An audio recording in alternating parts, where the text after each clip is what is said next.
Hello everyone, good morning. ఈ రోజు నుంచి నేను భద్రగోవింద శ్లోకాలను చెప్దాం అనుకుంటున్నాము. మా ఇంటి ఎదురింటి ఆవిడ జ్యోతి గారితో కలిసి. ఇది ఆదిశంకరాచార్య విరచిత భజగోవింద శ్లోకాలు మొత్తం 31. వీటి ఆంగ్ల వ్యాఖ్యానం చేసిన వారు పూజ్యశ్రీ చిన్మయానంద స్వామీజీ. తెలుగు అనువాదం చేసిన వారు డాక్టర్ ఎం రామమూర్తి. అనే పుస్తకం నుంచి మేము పరిచయం చేద్దాం అనుకుంటున్నాం. ఈ శ్లోకాలను చదివినప్పుడు భ్రాంతి మోహములు తుడిచిపెట్టుకుపోతాయి. అందుకే ఈ శ్లోకాలను మోహముద్గర అని కూడా పిలుస్తారు. ఎటువంటి పరిస్థితుల్లో శంకరుల హృదయం స్పందించి ఈ శ్లోకాలు ఆవిర్భించాయో ఒక చిన్న కథ ఉన్నది. అదేంటో తెలుసుకుందాం.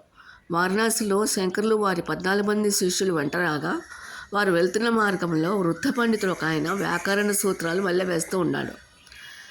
ఆయన ఆ వయసులో ఆత్మసాక్షాత్కారం ప్రయత్నం చేయకుండా లౌకికపరమైన జ్ఞానం పొందటానికి ప్రయత్నం చేస్తూ తన శక్తినంతా వృధా చేసుకుంటున్నాడని చూసి శంకరుల హృదయం నుండి హఠాత్తుగా బోధన భావనలు వెలుగుబుప్పాయి. మన మృత్యు సమయంలో ఎవరిని వ్యాకరణ సూత్రాలు రక్షించవు. జీవించి ఉన్నప్పుడే పవిత్రము పరిపూర్ణము అయిన మృత్యువు లేని అమరస్థితిని సాక్షాత్కరించుకోవడానికి త్వరపడు అని శంకరులు శ్లోక రూపాన్ని తెలియజేస్తున్నాడు. ఇవి మొత్తం 31 శ్లోకాలు అనుకున్నాం కదా.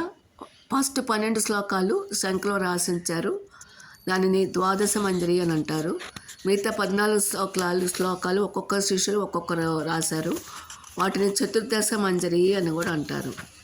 మళ్ళీ తర్వాత తిరిగి శంకరులు దాని 4 శ్లోకాలు చెప్పి అందరినీ ముముక్షులను ఆశీర్వదించారు. ఈ శ్లోకాలు చదవడం వలన ఆధ్యాత్మిక సంబంధమైన అనుభవం కలుగుతుంది.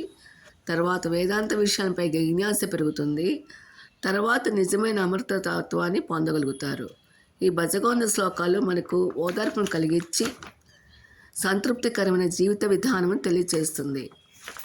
శ్లోకాలు మొత్తం పరిశీలిస్తే వేదాంత శాస్త్రంలో ఒక విధమైన ప్రక్రియకు సంబంధించిన గ్రంథం అని అర్థమవుతుంది. ఇందులోని మన మానవ బలహీనతలను తెలియజేస్తాయి. సాధకులు పొందవలసిన లక్ష్యములను దాని చేరుటకు అవసరమైన మార్గాలను తెలియజేస్తుంది. జీవితంలో ఎదురయ్యే దయనీయ సంఘటనలను భయంకరమైన సంఘటనలను వాటి వల్ల కలిగే దుష్ఫలితాలను తెలియజేస్తాయి.